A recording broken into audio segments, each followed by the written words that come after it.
बहुत पुरानी बात है। जब धरती पर असुरों का बोलबाला था, उनमें एक नाम सबसे ज्यादा चमकता था, बाणासुर का। बाणासुर असुरराज बाली का पुत्र, 1000 भुजाओं वाला योद्धा, इतना बलवान कि देवता भी उसका नाम सुनते ही कांप उठते थे। पर उससे भी ज्यादा गहरी थी उसकी भक्ति भगवान शिव के प्रति। हर सुबह बाणासुर उठकर गंगा जल से स्नान करता, रुद्राभिषेक करता और नंदी के सामने बैठकर रुद्राष्टक का पाठ करता। नमामि शमीशान निर्वाण रूपम। उसके मन में शिव बसते थे और उसकी हर सांस शिवमय थी। कई वर्षों की तपस्या के बाद स्वयं भगवान शिव प्रकट हुए और बोले, वर मांगो बाणासुर। बाणासुर बोला, भगवान आप मेरे नगर में सदा निवास करें, यही मेरा वर हो।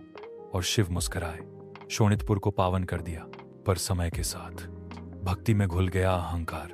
बाणासुर सोचने लगा, जब स्वयं शिव मेरे रक्षक हैं तो अब कौन मेरा कुछ बिगाड़ सकता है। उसने देवताओं को ललकारा, राजाओं को नीचा दिखाया, यहां तक कि कहने लगा, मैं ही इस सृष्टि का अधिपति हूं। लेकिन अहंकार के साथ साथ जीवन एक और दिशा ले रहा था। बाणासुर की पुत्री उषा एक दिन स्वप्न में एक सुंदर युवक को देखती है। वह युवक था श्री कृष्ण का पौत्र अनिरुद्ध। उषा और अनिरुद्ध का मिलन होता है। चित्रलेखा उषा की सखी अपनी सिद्धियों से अनिरुद्ध को शोणितपुर ले आती है। दोनों मिलते हैं प्रेम और विश्वास से। लेकिन जब बाणासुर को यह बात पता चलती है, उसका क्रोध 7वें आसमान पर पहुंच जाता है। मेरी बेटी एक यदुवंशी से प्रेम करे, कृष्ण के वंशज से, और उसने अनिरुद्ध को बंदी बना लिया।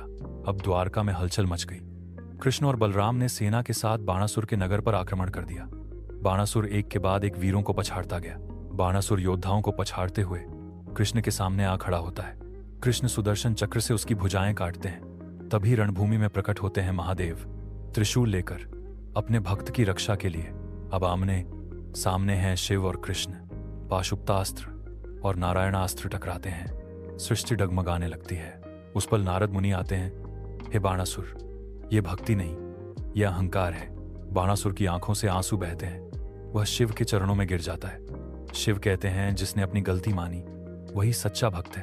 अनिरुद्ध और उषा का विवाह होता है। शिव कैलाश लौटते हैं और बाणासुर विनम्र हो जाता है। भक्ति वही है जो निस्वार्थ और अहंकार रहित हो।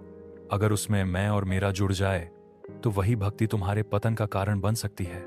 शिव भक्त को स्वीकार करते हैं, पर उसका अभिमान नहीं।